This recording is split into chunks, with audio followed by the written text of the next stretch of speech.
welcome to the 2020 Southwestern Commission Funders Forum.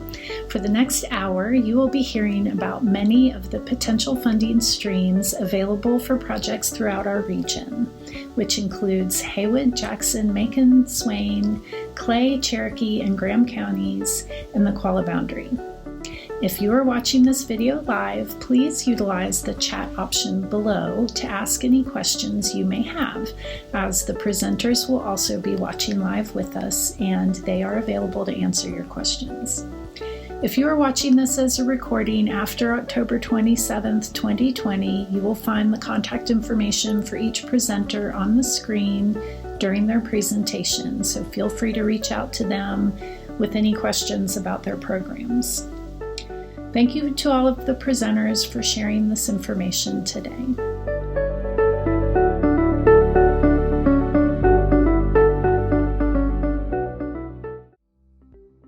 Hi, I'm Olivia Collier, manager of the state's Appalachian Regional Commission Grant Program. I wanted to give you a little bit of information about our program.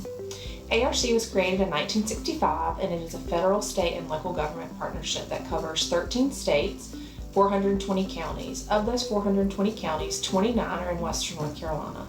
ARC's vision is to create an Appalachia that is a region of great opportunity that will achieve socioeconomic parity with the rest of the nation. Our mission is to innovate, partner, and invest to build community capacity and strengthen economic growth in Appalachia, and we do this in a number of ways. Most folks are primarily familiar with our grant programs, but we also provide a lot of technical assistance and help bring partners to the table to help communities think through grant opportunities. We do everything through 5 goals. The first goal that ARC focuses on is to create and retain jobs, and we do that in a number of ways. We provide grant dollars to help communities have the infrastructure they need to have companies relocate to their communities. We also work a lot with organizations to make sure that their employees or their workforce is trained, and that is goal number 2, to develop a ready workforce.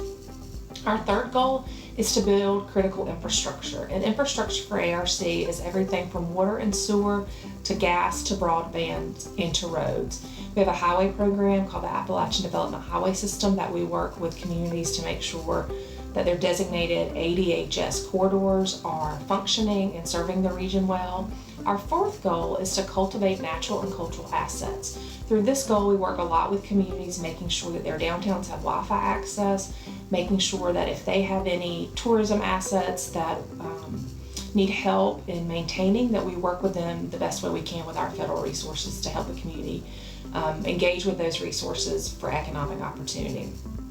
Our fifth and final goal is to foster leadership and community capacity, and we do this in a number of ways. One way we do this is we work with the North Carolina Rural Center and their Homegrown Leaders program to ensure that we have local leaders trained in the region to help their communities think through their economic challenges and find opportunities where they exist.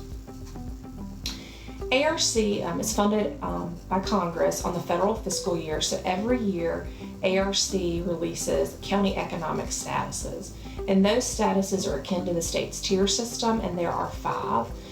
This year, for federal fiscal year 2021, we do not have any distressed counties in Western North Carolina, which means we do not have any counties that fall within the nation's top 10 most economically distressed counties in the country.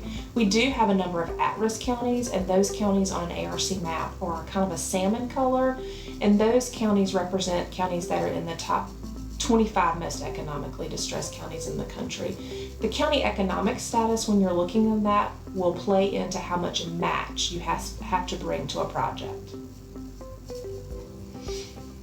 The way projects are developed and funded in North Carolina is we usually solicit applications starting in March of every year. We put online at ncommerce.com our solicitation for pre-applications. Pre-applications are due every year around tax day. Once we receive those pre-apps, we work with an internal review team, plus we work with all of the Council of Governments in the ARC to review the pre-applications and make decisions on who we're going to invite for full funding based on who we think meets one of ARC's goals and also meets a governor's priority. From that point, applications are invited to submit full applications, and those are due at the end of July every year. We then go through a similar review process with the goal of making project recommendations to the governor in late summer, early fall. And the governor then makes recommendations to ARC with the goal of funding projects by the first of every fiscal year. You can find more information out about the ARC program at arc.gov or the North Carolina program at ncommerce.com. Search Appalachian Regional Commission. I can be reached at 919-814-4656, or you may email me at ocollier@ncommerce.com. Thank you and have a great day.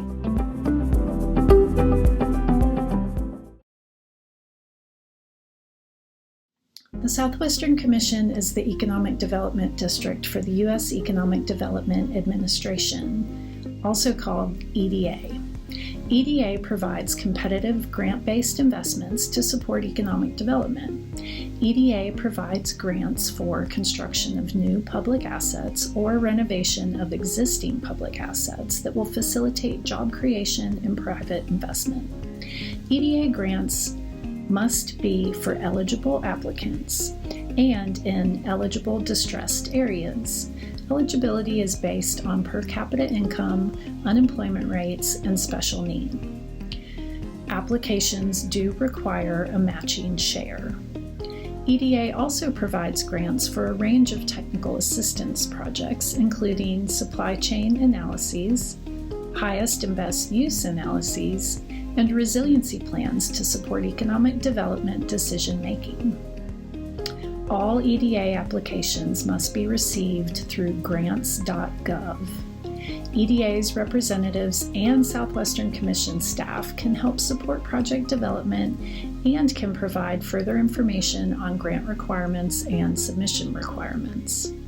Hillary Sherman is the North Carolina representative for the EDA.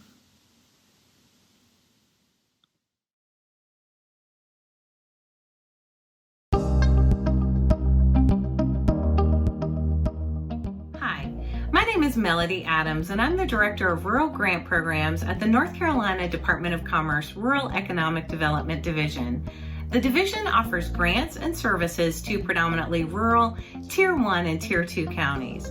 The main programs within the division are My Programs, Appalachian Regional Commission, the Community Development Block Grant Program, the Industrial Development Fund Utility Account, and the Main Street and Rural Planning Center. There are three main economic development grant programs within the division: the Building Reuse Program, Infrastructure Program, and Demolition Program. The first, Building Reuse, grants are available to local governments to assist with the renovation or expansion of buildings that will lead to the creation of new full-time jobs. An excellent example of a Building Reuse grant in Western North Carolina is the Moog Expansion Project in Murphy. The second of our economic development grant programs is the Infrastructure Program. Infrastructure grants are available to support local governments in the expansion and improvement of infrastructure, including water, sewer, natural gas, electric, and roads, that will lead to the creation of new full-time jobs. An example of a great infrastructure project in Western North Carolina is the Elkament Demo project in Henderson County. The third of our economic development programs is the Demolition Program. Demolition grants are available to support local governments in the demolition and removal of debris to create greenfield sites for use for economic development purposes. The program requires that the building be owned by the local government and that the site be used for economic development purposes post-demolition. To get started with an economic development grant, the department works with EDPNC, the Economic Development Partnership of North Carolina, in the beginning stages of project development. You can learn more about EDPNC at their website, edpnc.com. Application intake and awards are conducted every 2 months, and all final decisions regarding projects are made by the Rural Infrastructure Authority, which is a 17-member board with members who are appointed by the governor and leadership of the General Assembly. The division also has a number of community development programs where job creation is not always required. The first is a new program introduced in early September called the CDBG CV program. These grants are available to assist local governments with recovering from the health and economic impacts of COVID-19. Grants are available to support public facilities and public service projects that improve conditions based on COVID-19. Applications are being accepted currently and on a rolling basis until all funds are depleted. The second is the Neighborhood Revitalization Program, or CDBG-NR. These grants are available to non-entitlement units of local government to support housing and housing-related activities and public facilities. While the application deadline for these grants has passed, it's expected that funds will be available to support projects again in 2021. And last but certainly not least, the Main Street and Rural Planning Center provides assistance to local governments and other organizations to support economic development planning and implementation services, technical support, and training. These programs support local governments in capitalizing on economic development opportunities in ways that improve prosperity, quality of life, and preserve rural character. I thank you for your time today, and I look forward to discussing your project in greater detail in the future. Thank you.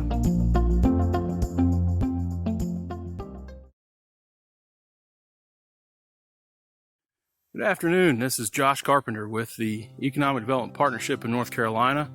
I want to talk to you all a little bit about how my organization, EDPNC, is able to connect businesses and communities with statewide resources. I have taken a little hike this afternoon. I'll talk to you about that while I'm on my hike, and looking forward to doing so.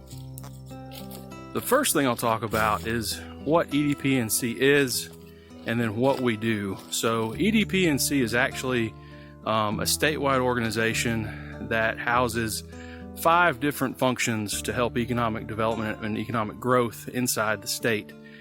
So we do that through, first, business recruitment. So we help new businesses come to the state. Secondly, we assist tourists coming to the state. We market our state as a tourist destination. Thirdly, we bring new resources to existing industries and help them create jobs and grow and create capital investment. We also have a small business function, small business assistance function that helps with permitting and licensure and kind of general business questions. And then finally, we have a very robust international trade function. And all of those things together help the state create jobs and investment and see growth.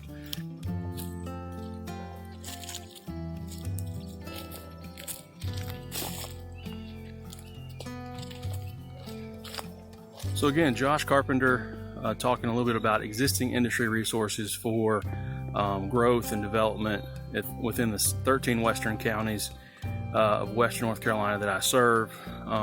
7 of those obviously being within the Southwestern Commission's service area. And so how do we connect resources at the statewide level to those businesses? Well, it really starts with the needs assessment. We talk about what those needs are, be it workforce or infrastructure. And then from there, we move into a phase of talking about which particular resources might be a fit for that need.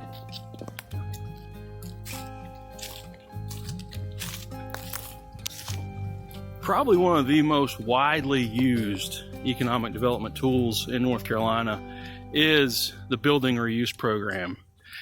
That particular program can help a company that is, again, creating jobs and creating investment, helps them to put some funding into a building that is not up to their use at this point or up to their standard. So what are some of the other areas that EDPNC helps with? One of the best that we have that is probably one of the least known is our international trade function. So what I mean by that is we can help companies access international markets to export their products. this typically comes to a company via a particular grant, maybe to go to a trade show or go overseas and sell their product. It also might come in the form of helping them translate a website or translate marketing materials into a foreign language that they're trying to get into, a foreign country they're trying to get into.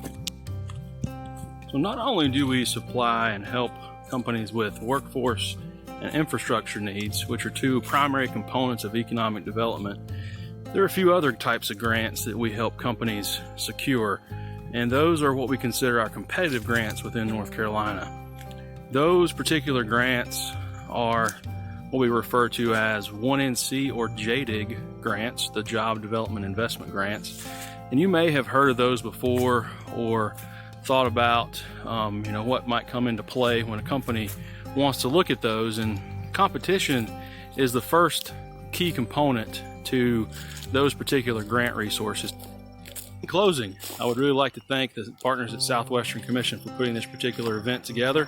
I would also like to thank our statewide partners for their efforts in helping economic development occur both here in the Southwestern Commission region and across the state.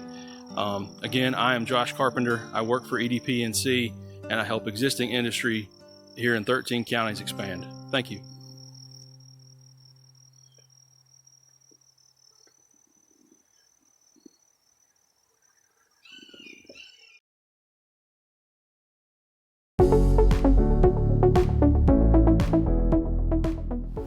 Greetings from the world headquarters of the Golden Leaf Foundation in Rocky Mount, North Carolina. I'm Scott Hamilton, the president of the Golden Leaf Foundation, and I want to thank Sarah Thompson and her team for providing this opportunity to talk with you today. My colleague, Terry Bryant Adudi, is there virtually to answer any questions following this presentation. The Golden Leaf Foundation was established in 1999 by the National Master Tobacco Settlement. North Carolina established this foundation with proceeds from that settlement to focus on economic advancement. In fact, the LEAF in our name is an acronym for the Long-Term Economic Advancement Foundation. We have several programs where you can apply for funding for projects. Our funding programs are the Open Grants Program. This program, as suggested, does not have a timeline when an application is due. There is a $200,000 cap to this program, and the program has funding priority areas that include agriculture and agribusiness, economic investment and job creation, and workforce preparedness, along with community vitality that includes infrastructure. Another one of our funding programs is the Economic Catalyst Program. This program provides funds to help close economic development deals where there's a gap in the opportunity to attract or help an existing business or industry expand. The Economic Catalyst Program is where you would find funding for that. Another one of our programs is called the Community-Based Grants Initiative, or CBGI. The CBGI is an initiative that the board sets aside $11 million every year to focus on a prosperity zone.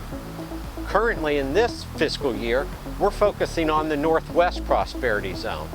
And in January of next year, we'll be focusing in on the Western Prosperity Zone.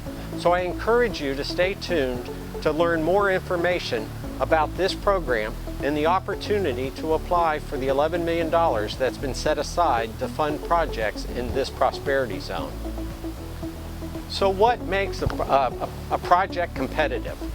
Well, first of all, we need to remember that not every great project is a Golden Leaf project.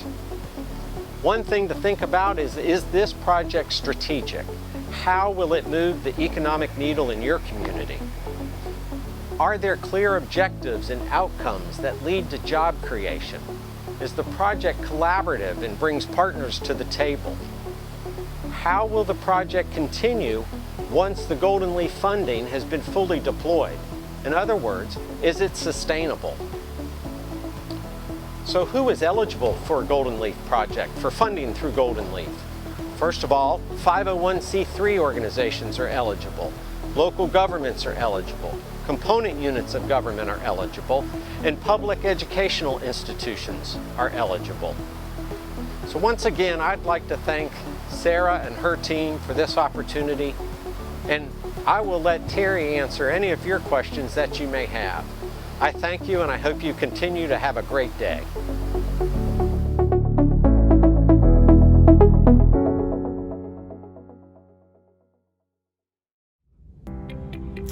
Greetings to all of our partners and friends in Southwestern North Carolina. It's good to be with you today. We greatly enjoy our working relationships in that part of the state, and we all look forward to the day at the Rural Center that we can be back in person with you in Southwestern North Carolina. I want to quickly just give you an overview, probably of a lot of things you already know, but just a quick overview of the Rural Center and what we do. Everything that we do really fits into 4 buckets: leadership development, engagement, advocacy and research, and lending. We'll talk a little bit about each. For leadership development, you know that we've done the Rural Economic Development Institute for 30 years, and so we look forward to returning with that program in 2021. We also do a regional leadership development training called Homegrown Leaders. Right now we're focused on Eastern North Carolina after spending a couple of years in the West, including 2 classes with you in Southwestern North Carolina. We'll be back in a couple of years after we finish our work in the Eastern North Carolina. Secondly, our engagement work, and it takes many different forms, including building stronger regional collaboration. It's a partnership that we have with the Golden Leaf Foundation. We also do a lot of nonprofit capacity building with partners like the State Employees Credit Union. And finally, we have our Faith in Rural Communities program. We know that the faith community is an important part of the makeup of every rural community, no matter how small. And so we invite you to check out what we're doing with the Faith in Rural Communities program. Third, we do a lot of work around rural advocacy, policy development, and research. So everything we do at the Rural Center, either through a program or through public events, the positions we take on issues is really informed by data, by research, by what trends are happening and what we know about the important things that are going on. We are focusing our advocacy work on 3 priority areas that you're very familiar with: broadband, rural health, and small business and entrepreneurship. Added to that are 2 additional issues that we're paying particular attention to: water and sewer infrastructure and housing. So check out our website and it'll give you all the details on what's going on around those issues, and you can sign up for our Rural Counts newsletter to be directly connected to our policy work. We also unveiled in August a statewide small business policy task force that's meeting. What will come out of that at the end of 6 months is a policy agenda for the next long session of the North Carolina General Assembly. We've done a lot of focus groups with entrepreneurs, including some in your region. We hope you'll be a part and pay attention to that work as it unfolds. Finally, we're thinking ahead to Rural Day, an advocacy day for rural North Carolina. It will be March 15th and 16th. It may be virtual, it may not. So we're preparing for all possibilities, but we hope, regardless of how we deliver it, that you'll be a part of it and join us for that. Finally, a little bit about our lending programs. We do direct lending through our subsidiary Thread Capital, and that takes a couple of different forms. We do disaster loans, so in the aftermath of a declared disaster, we do disaster lending to the small businesses that are affected by those disasters. We also have a rapid recovery COVID-19 program. It will cease taking applications on October 15th, but if you want to know more about that work, you can check it out at our website, and I'll give you all the websites in just a minute. I do want to shout out to the Sequoia Fund and to Mountain BizWorks, 2 incredibly valuable partners in the work that we've done over the last 7 months around the rapid recovery COVID response for the state of North Carolina. We also have lending support programs that are used by banks, CDFIs, and federally insured credit unions. We have a loan participation program, and one of the biggest LPP lenders in the state is Integra and First Citizens Bank and United Community Banks right there in Southwestern North Carolina. We also announced a week ago a new subsidiary of the Rural Center that is focused exclusively on building the strength and capacity of the CDFI industry across 17 states and the District of Columbia, really all of the southeastern United States. We call that work and that program Corner Square Community Capital. We hope you'll learn more about that. So there's 4 websites that I direct you to for all the information that I've touched upon and to find out more. ncruralcenter.org, threadcap.org, ncrapidrecovery.org, and cornersquare.org. Hope you'll check out those 4 websites. And now we have a very special announcement that is directed at Southwestern North Carolina. And for that announcement, I'm happy to turn it over to Misty Herget, our Senior Director of Programs at the Rural Center. Hello to our friends in the Southwest region. I'm Misty Herget, Senior Director of Programs here at the North Carolina Rural Center. We are happy to share with you some big news today for Southwestern North Carolina. We are going to be working in partnership with the Golden Leaf Foundation to launch our regional leadership and capacity building program across Southwestern North Carolina beginning in early 2021. And we will be working with leaders across the region throughout the year till the end of 2021 to help broaden the leadership base in the region, help foster and enhance community, regional, and cross-sector collaborations, and to develop strategic, sustainable projects that will help advance the economy of the region. This is all in partnership with the Golden Leaf Foundation's community-based grants making initiative. So we're very excited to work with you all and see you in the near future.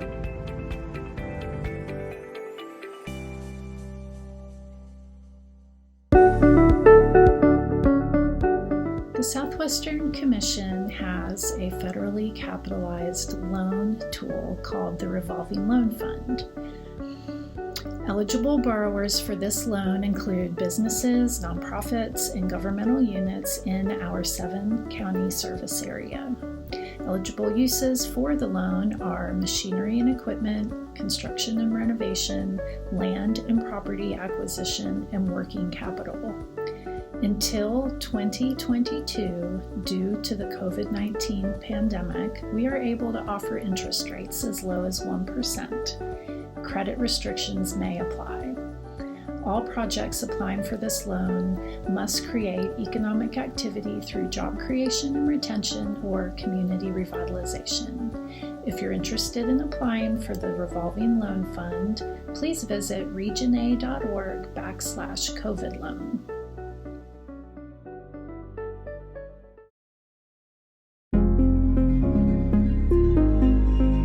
Hello, my name is Lori Bailey. I'm the Executive Director of the Nantahala Health Foundation, and I'm very excited to be with you today.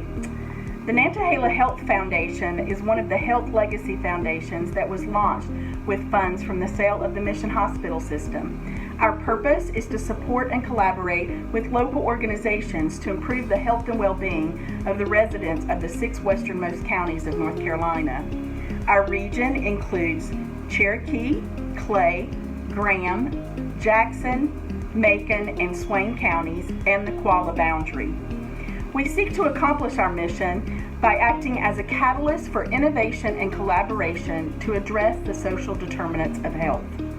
We are participating in this Funders Forum today because we know that strategic partnerships are vital to accomplishing our mission, and we hope that what you learn today will prompt you to engage with us in this important work. You may ask, why is an emphasis on the social determinants of health so important? Let me explain what the social determinants of health are.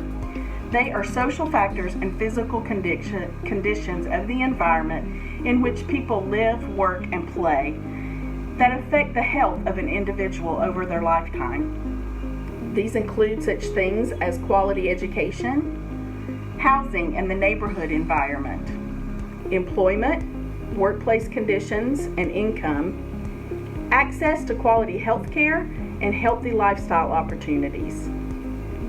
Research has taught us that a mere 20% of our health is the result of the health care that we receive, and 30% is dependent upon our personal lifestyle choices. This indicates that our health is 50% dependent upon the physical environment and the socioeconomic factors. Working together to address the root cause of these social determinants of health is the best way we can collectively improve the health and well-being of our communities. During 2019, the Nantahala Health Foundation hosted listening sessions across the region. Using the Social Determinants of Health framework, we utilized the information gathered during these listening sessions to determine our priorities. Based on this information, our current grant-making priorities are education, including career technical education and early childhood initiatives. Our second priority seeks to promote access to health care, including primary health care, behavioral health services, medication assistance, and dental care.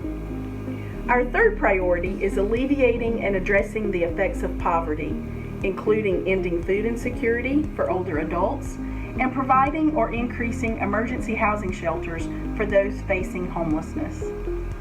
We also want to address the quality of housing, especially by increasing the provision of home repair, home rehabilitation, and providing access to mold remediation services. We currently have two special interest categories.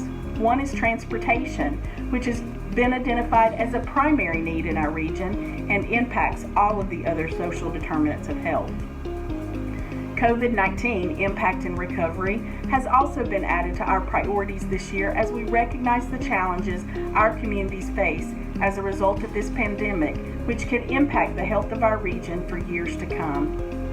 Due to COVID-19, we have not been able to have additional listening sessions in 2020, but we have worked diligently to hear from our stakeholders through other means, and we plan to host online listening sessions this fall. We invite you to engage with us.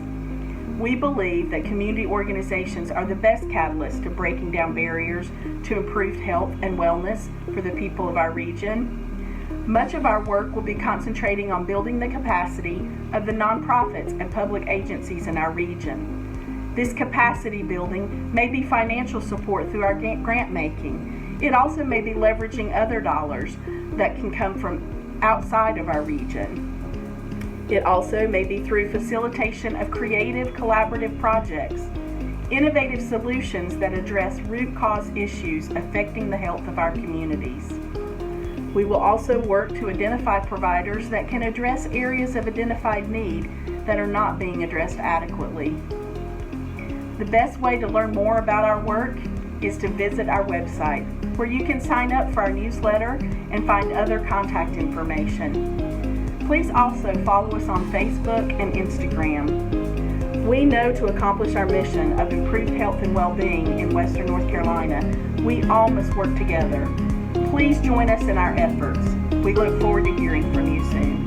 Thank you for your time today.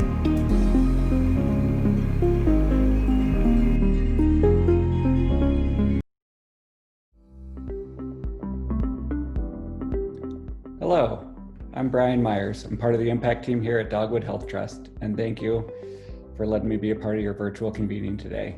I wanted to share a little bit about Dogwood Health Trust. We are dedicated to dramatically improving the health and well-being of all people of Western North Carolina and all communities, and we strive to serve that purpose. Dogwood Health Trust was formed out of the sale of Mission Health Systems back a couple years ago, and this is our purpose and what we intend to serve. So, 10 things to know about Dogwood Health Trust in our virtual world that we live in now. So our commitment and core values, we're committed to diversity, equity, and inclusion, and that includes compassion with courage, partnering with purpose, and sustainability with integrity. We want to help create a Western North Carolina where every generation can live, learn, earn, and thrive with dignity and opportunity. Our region is the 18 counties in the Eastern Band of Cherokee Indians of Western North Carolina. Our board is represented by 5 Black, Indigenous, or people of color, 7 counties in the Eastern Band of Cherokee Indians, 8 women, 5 men, and we also have 16 non-board committee members. How we work. Philanthropy 3.0 is a model in which philanthropy is more than just writing a check. We partner first, we're a funder second. We identify specific indicators. We want to learn from bright spots that exist in the region and beyond. We want to share responsibility and accountability with our partners. We want to make course corrections in real time, examine how systems intertwine, and really it's a whatever it takes type model that we want to work in partnership with you in a new way of creating a healthy Western North Carolina. Our strategic priorities include housing, jobs and employment, education, and health and wellness. We've also done quite a bit of other work, including a 5-year, $25 million commitment for substance use disorder, including prevention of first-time use and reduction of deaths to opioid overdoses. Our leverage fund, which helps partners connect with professional grant writers to bring in more resources to the region. We know that, Dogwood has great amount of resources and there's other philanthropic partners here, but we want to grow the pie. Immediate opportunities and needs grants, the ION grants, which we funded $3.7 million throughout the region early in the year. Racial equity, our commitment goes not only within every single strategic area that we do, but also as a additional commitment of $5 million. And the census, because we want to make sure every person counts so that Western North Carolina is not left out in resources and everything that the census makes up. So housing, affordable housing in this region is extremely in short supply. Many counties have not had new projects for decades. So we're looking at pre-development of affordable sites, building new units, and preserving units that might be in jeopardy as well. And we'll play a variety of roles, including a bridge funder, a grant maker, a loan guarantor, and an equity partner. Jobs and employment. So COVID-19 hit Western North Carolina's tourism and outdoor economy especially hard. And it was striking as to what the region needed, which is to diversify. So our goals in that are to retain and catalyze 5,000 jobs in the region, to diversify the regional economy, we've provided bridge funding to maintain jobs during COVID-19, attract and expand companies in the region, expand diverse entrepreneurship, expand rural businesses, and expand broadband access. And again, the roles we might play are fairly diverse as far as grant maker, bridge funder, loan guarantor, and equity partner. Within the area of education, there's a lot of developing possibilities. This area of portfolio is still under further creation, but some examples include increase the number of children ready for kindergarten, close the racial achievement gap, improve high school graduation rates, and increase the percentage of college attendance and completion. To date, though, we have done some work through the COVID-19 funding, which is mobile hotspots for remote learning, especially in the rural communities, cleaning supplies and thermometers for reopening safely, and some pilot support funds for higher ed reopening. Health and wellness is another strategy that's within development, but will be another key big audacious goal for the trust. And we're committed to investing in strategies that improve access to quality healthcare, especially for those who have been marginalized in the past. So, how we've responded to COVID-19. The trust committed $10 million in 5 key strategies. 1 is to slow the spread and flatten the curve. 2 is to provide supplies and equipment. 3 is to mitigate the social impact. 4 is to collaborate with other funders. And 5 was to provide bridge funding. And the final point is, we're just getting started. Thank you for your patience. It's been a tough year for everybody. I wish I was out there meeting in person with you all, and I look forward to the day when that's possible for us to do that. We're still learning the region. We're having stakeholder meetings. I look forward to continuing to meet with you, and so does the team. We're always looking for partners and great ideas. and we would love to hear from you. So a couple of points of contact that you could reach out to. My email is the one below, b.myers@dht.org. You could also reach out to our communications director, Betsy Russell, at b.russell@dht.org. Thank you. It's been a pleasure to be with you.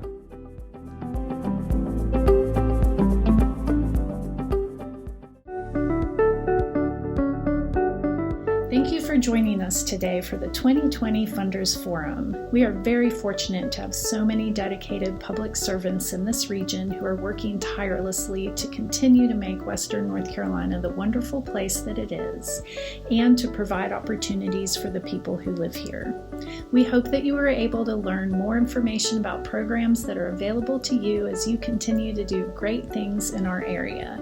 And if we at the Southwestern Commission can help in any way as you move forward with your projects, please do not hesitate to reach out to us. Thank you again to our partners for participating and sharing all of your information. You are excellent partners in this work, and we appreciate working with you, doing great things for the 7 Western counties in North Carolina.